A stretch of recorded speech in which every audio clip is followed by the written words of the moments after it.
Today, the Fallout franchise is a massive juggernaut of gaming, with a huge following of loyal fans, but it didn't always start out that way. The series found its footing in its humble and sadly often overlooked first entry. Fallout 1, in my opinion, masterfully developed the world that has since been expanded upon by Bethesda's sequels, and prequels too, I suppose, if you're counting 76. A massive part of this world building comes from the extremely well-designed locations that the Vault Dweller visits on his mission to find a water chip and end the super mutant scourge. It is those locations that we'll be focusing on today. Hey guys, I'm Unfunny, and this is every Fallout 1 location ranked from worst to best. Oh, and real quick, before we head off to Southern California, I feel like I need to mention that I will be discussing major spoilers for the first Fallout game. So if you haven't played the game, and if you're planning to, of course, go ahead and pick it up. I highly recommend it, and you can always come back here later when you're done. Okay, now with that out of the way, this is every Fallout 1 location ranked from worst to best. Number 12, the Raiders. Formerly known as the Great Khan Encampment, if there's anything remotely formal about raiders, this is one of the earliest raider tribes to emerge after the Great War, and the first raiders that were ever introduced in the series. Raiders are everywhere in post-apocalyptic America, and the Great Khans in particular are a very prominent raider force for at least 2 centuries after they formed. It's unfortunate that you can really only do about 3 things in this location, seeing as it's really just a location you visit to rescue a nearby settler after they've kidnapped her. You can either talk your way into a bargain, or just kill them all, which is not recommended, I should add. It's very difficult, it won't end well. Once you've rescued Tandy and left, there's honestly really no reason to go back to the camp at any point in the rest of the game. In fact, I returned to it after leaving to record some footage for this video, and they all instantly turned hostile, so what do you know, there's nothing extra to do here. There's also an option to find the location early and join up with the Khans, but that really just boils down to, hey, I want in, and actually blocks off the only quest that brings you to the camp, which is rescuing Tandy. The Great Khans are a very interesting faction, and they've shown up in multiple games after this, and pretty much all of the West Coast Fallout actually. So it's just a shame that their presence got cut down to a 10-minute side quest that really just showed that they existed. In 11th place, we have Vault 15. What? You say, being the hypothetical person in my head who has never played the first Fallout game. How could a vault be this low on the list? They're easily the best part of Fallout, and yes, while vaults are one of the best parts of Fallout, this one just simply isn't. The reason that Vault 15 finds itself so low on my list is its presentation. Vault 15 is actually one of the most important locations in Fallout lore, or in West Coast Fallout lore, that is. In fact, one could go as far as to say that the NCR itself wouldn't have existed without Vault 15, and one would be correct too, as a matter of fact. The issue with Vault 15 in Fallout 1 is that there's really nothing there at all but a few rats and more rats. It's the first dead end in your hunt to find the water chip. You go down, you look around, fight a few more rats, find out that the half of the vault that you need is caved in, and you leave. There's nothing present in the vault to tell you how important it really is, and all we learn about Vault 15 in this game comes from entirely different locations, which ends up making Vault 15 nothing more than just a quick pit stop in your journey. Now, coming up in 10th place, we have The Glow. The Glow is a little bit like Vault 15 in that it is entirely unpopulated and you don't spend a whole ton of time exploring it. What The Glow does have, though, is the element of danger and mystery, and in fact it's also nearly as important as Vault 15. very similar. You arrive to find a massive crater in the ground, and nothing else, just one big hole in the ground, and after popping some Rad-X, of course, because whole thing is radioactive, that's why it's called the Glow, you climb down inside to find a full military base that appears to have been struck by a nuclear warhead. This base, in fact, happens to be the West Tech Research Center, which actually, I already said this, but it's arguably a more important location than Vault 15. It's very important for all of Fallout, not just Western Fallout. On the surface of the research facility, there doesn't appear to be much of note, but if you dive deeper, you will learn that this was the company and specific facility, actually, that invented FEV, which is the Forced Evolutionary Virus. You may remember the West Tech Research Center from Appalachia if you've played Fallout 76, and they were up to very similar experimentations here. The backstory of this location, or the very small bit of backstory you can find anyway, is very easy to miss, however, and most people will just duck in, grab the holotape they need to join the Brotherhood of Steel, and duck back out. At least I'm assuming that's what most people will do, because that happens to be what I did the first couple times I played this game. Anyway, moving on to the 9th place spot on our list, we have Vault 13. Anybody who has even started, or actually, honestly, really ever heard of Fallout 1 knows about Vault 13. The Vault Dweller, who is what the main character of Fallout 1 is referred to, used to live in Vault 13 before they were sent out to recover a working water chip by Overseer Jakarin. If anybody knows how to pronounce this man's name, please let me know in the comments. I have had no idea for years. It just doesn't make... I don't know. I've got no idea. Anyway, many people only return to the vault after recovering a working chip, but you can actually return at any time, finding a fully inhabited vault. This location does mostly serve as a location for the Overseer to boss you around and send you out on whatever adventure he sends you out on, but it is still fully explorable, and there are supposedly even a few quests located here. I've never been able to trigger any of them, so if any of you have played through them, be sure to let me know. I think that all of them have to be completed before you return with a water chip, which is why I only recently went back before getting the water chip just to see what it looked like, and I didn't manage to trigger any of these quests, so be sure to let me know what you think about them if you've completed them. And now, in 8th place, we have the Mariposa military base. As the main base of operations for the Master's army, there's obviously quite a bit of danger surrounding this location, and its secrets are very rewarding to uncover. This is where the vats of FEV were relocated to after West Tech was done with them, and they still remain here even after the war. And in this location, we learn from the Master's lieutenant, who is actually possibly the best part of the location, that this is where the Master takes his prime normals, or people who haven't been exposed to radiation, to dip them in the FEV and create even more super mutants. This location was the home and really the birthplace of the entire first generation of super mutants, and as such should deserve a higher placement on this list, honestly. The reason it hasn't been placed higher is perfectly reasonable, though, in my opinion, of course. This location is very much an endgame location, and I believe that the official Fallout strategy guide even suggests you visit Mariposa after visiting the Master, which I will not do, by the way. That just feels wrong. That's out of order.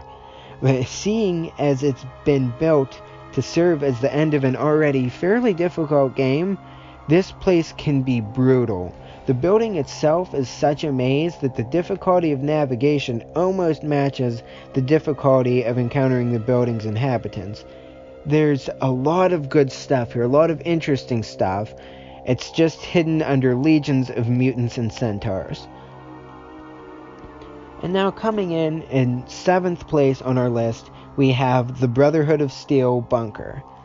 If you're watching this video, or listening to this video, whatever you're doing, it's very likely that you are at least aware of who the Brotherhood of Steel are.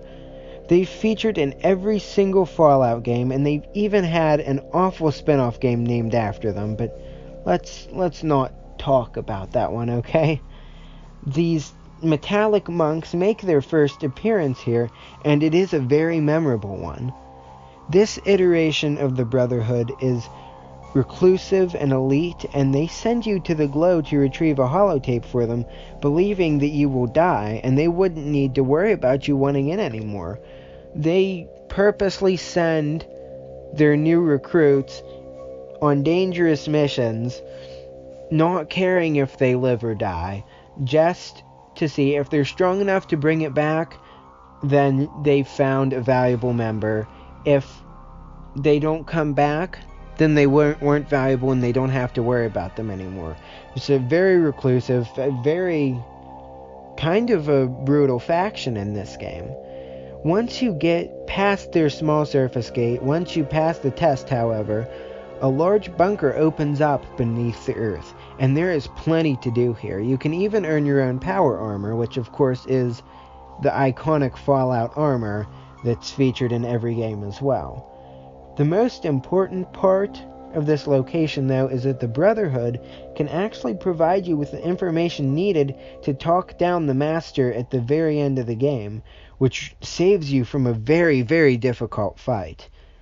They have a relatively small appearance in this game, but this chapter would grow to send out many scouting parties that would open chapters in the ruins of San Francisco, the Mojave Desert, and even Washington, D.C. And, fun fact, did you know that you can actually get kicked out of the Brotherhood permanently in this game? Because I had no idea until I was filming this video. You can get caught wandering around where you aren't supposed to be, and you'll be out for good. I was kicked out completely, which really shocked me because it's a major faction. I didn't think that'd be able to happen. But just don't follow my example, don't be nosy, and you'll be fine. Now, just missing out on the top 5, we have Necropolis. Now, Necropolis is named after the Greek necropolis, which quite literally means the city of the dead. And while the ghouls that live here may not be entirely dead, most of them look the part, and would love it if you join them. In being dead, that is. That was a very rough sentence, wasn't it? Anyway, what I'm trying to say is, Necropolis feels much too dead and much too hostile to be a main settlement. Don't get me wrong, there's a lot to do here, and it's one of the most important locations in the game's first act. I mean, this is where you find the water chip and meet the super mutants. But at the same time, most of the city's residents will turn hostile if you stand in their general area for too long. And there are actually only a few characters that you can enter dialogue with, which makes Necropolis feel more like a mid-game dungeon than an actual city. It's built up to be this big city of ghouls, and most of the ghouls won't talk to you. Of course, they could also be half feral, but I don't know. I should even out the complaining with the positive fact that, like I said, this is where you find the water chip, your vault's saved, and all that. That's fun. And other than the dead one, if you do the missing caravans quest in the hub, which I don't know if that counts anyway, but Necropolis is the first time you ever see a live super mutant in the series, so that's pretty memorable. It's big, it's confusing to get around, and it feels pretty empty, but it's not completely bad. It's got its merits. And alright, now heading in to our top 5, The best of the best, we've got the Boneyard. Now, some locations and games as a whole are hindered by being important quest hubs that appear way too late in the game. When you figured out where you're headed, you're on your path, and they just become a stopping point to do like one or two things and get going. And the Boneyard is one of those. And I love the Boneyard, and it is actually a very well fleshed out location, and it probably deserves a higher placement than I'm giving it, in all honesty. Its downfall, for me anyway, though, this is just a personal observation, is how late into the game we discover it.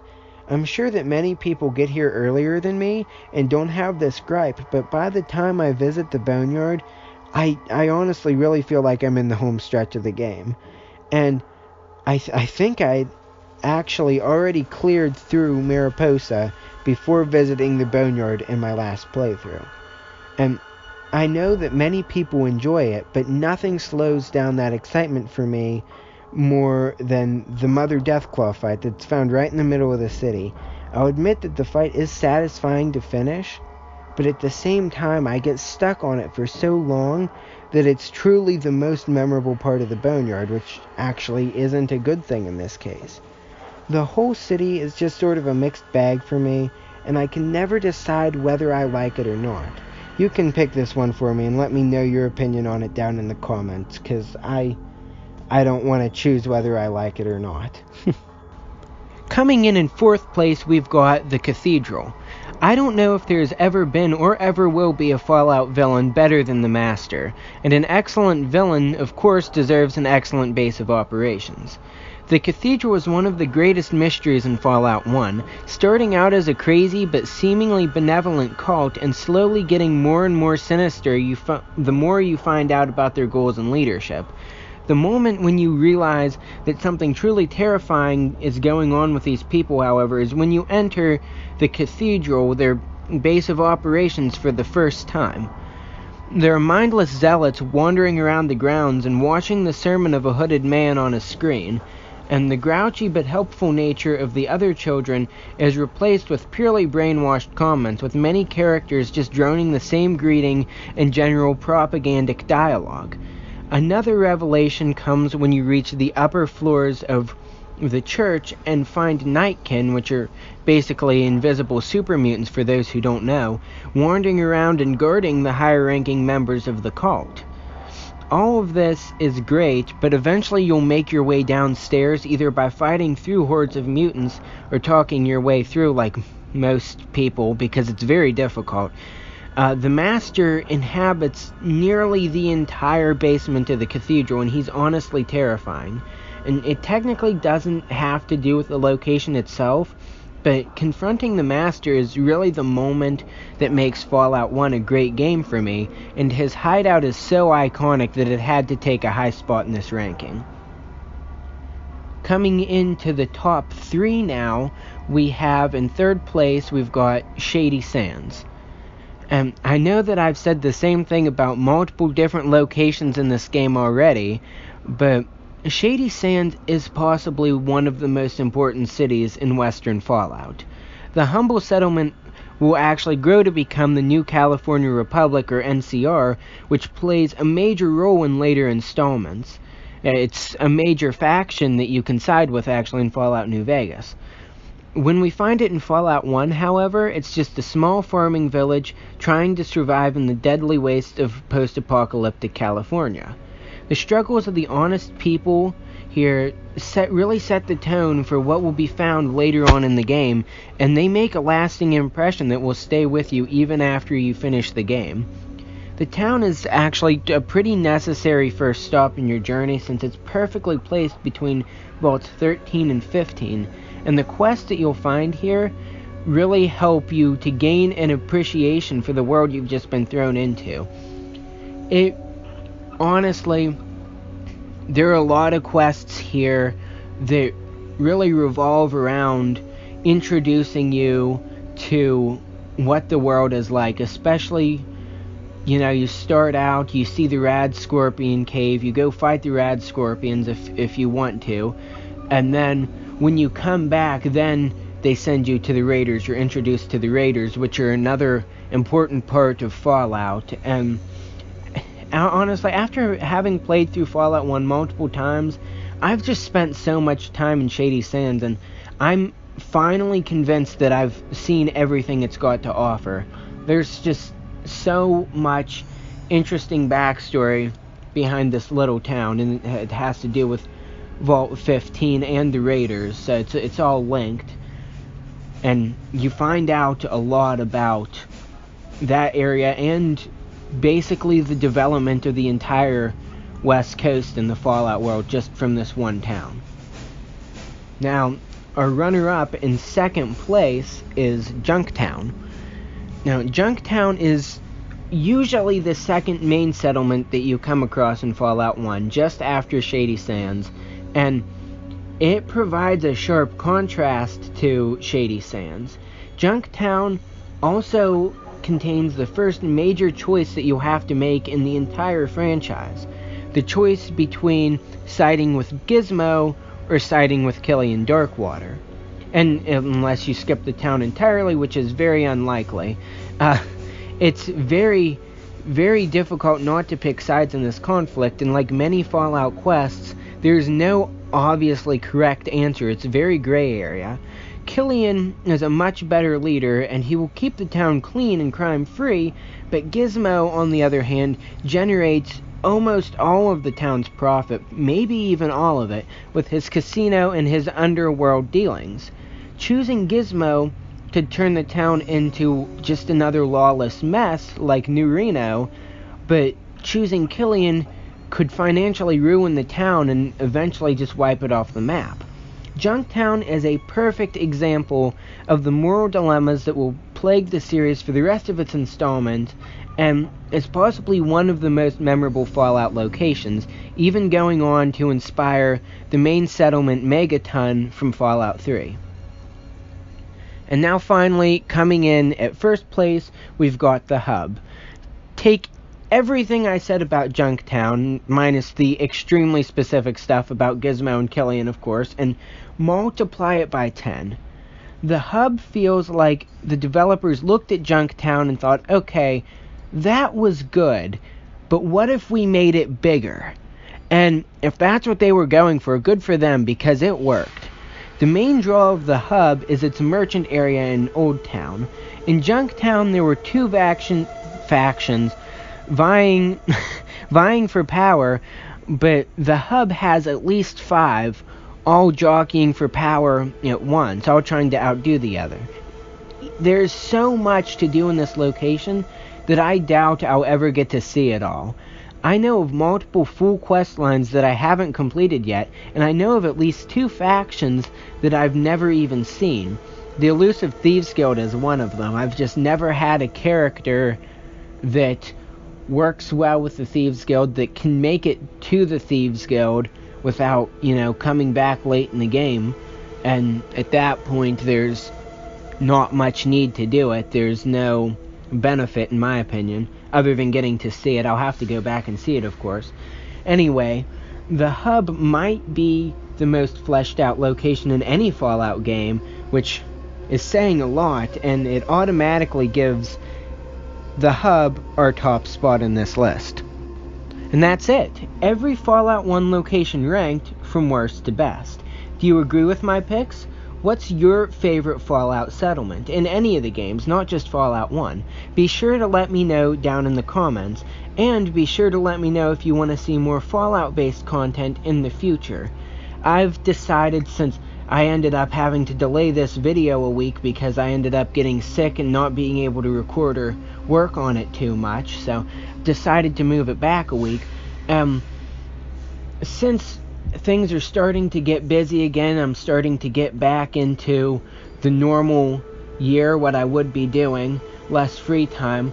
I've decided to start an upload schedule, bi-monthly schedule, so every 2 weeks I'll release something on the first of the month, and then 2 weeks later from the first of the month, and I'll try to stick to that at least for the next few months, for the foreseeable future. Unless something changes, I'll try to stick with that, and I think just to balance it all out, I'll have my video on the first of the month be Nancy Drew content, whether it's a ranking or I've been thinking about doing like a 5 things you may not know about blank, one of those, and the other will be on another topic, whether it be a Lego game or a Fallout game, something like that.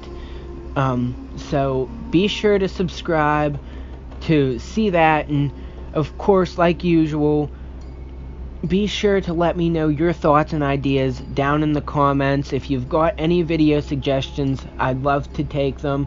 I've got a few things I'm working on now that I'm looking forward to finishing up and uploading as soon as possible.